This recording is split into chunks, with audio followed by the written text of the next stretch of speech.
তুই বলে বেরি খাস, গ্রামের সবাই আমাকে বিচার দিয়ে যাচ্ছে। কোন শুয়ারে বাচ্চা কইছে?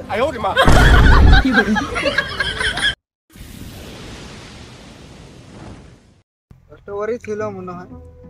আমার মনে হয় আমাদের মানে আমাদের ছেলাপেলাগুলোর দোষ বেশি, আমি ভালো করেই জানি। কারণ দেখ, আমরা যদি তাদের সঙ্গে থাকি তাদের সাহসটা মানে একটু বেড়ে যায়। হ্যাঁ, তাই এরা একটু মানে গায়ে লাগিয়ে লাগিয়ে হানান করতেছে। আচ্ছা বাদ দে এগুলো, ঠিক আছে? আর আমি বাসায় যাব, বাড়িতে যেন এগুলো বিরিস্তি খাই, এগুলো যেন না জানো, ঠিক আছে? আমি এখন যাই, পরে কথা বলবো, ঠিক আছে?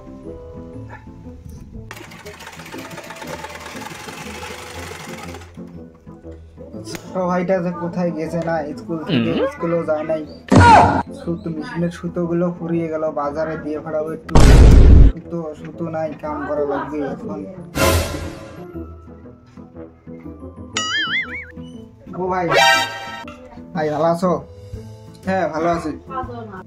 একটা কথা বলতে চাই। হ্যাঁ বল, কি কথা? তোমার ছোট ভাই দেখলাম জঙ্গল বাড়ির মধ্যে বসে বসে বিড়ি খাচ্ছে। কি? ও জঙ্গল বাড়ির মধ্যে বসে বসে বিড়ি খাচ্ছে? ও আজকে বাড়িতে আসুক, ওর আজকে পা ভেঙে বিছনায় যদি না ফেলে রাখছি।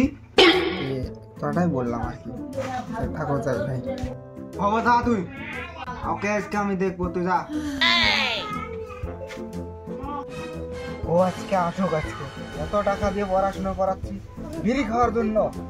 ও আজকে বাড়িতে আসুক, তোর পিঠের চামড়া গুটিয়ে দিই। হ্যাঁ বলো। তুই বলে বিড়ি খাস, গ্রামের সবাই আমাকে বিচার দিয়ে যাচ্ছে। কোন শুয়ারে বাচ্চা কইছে?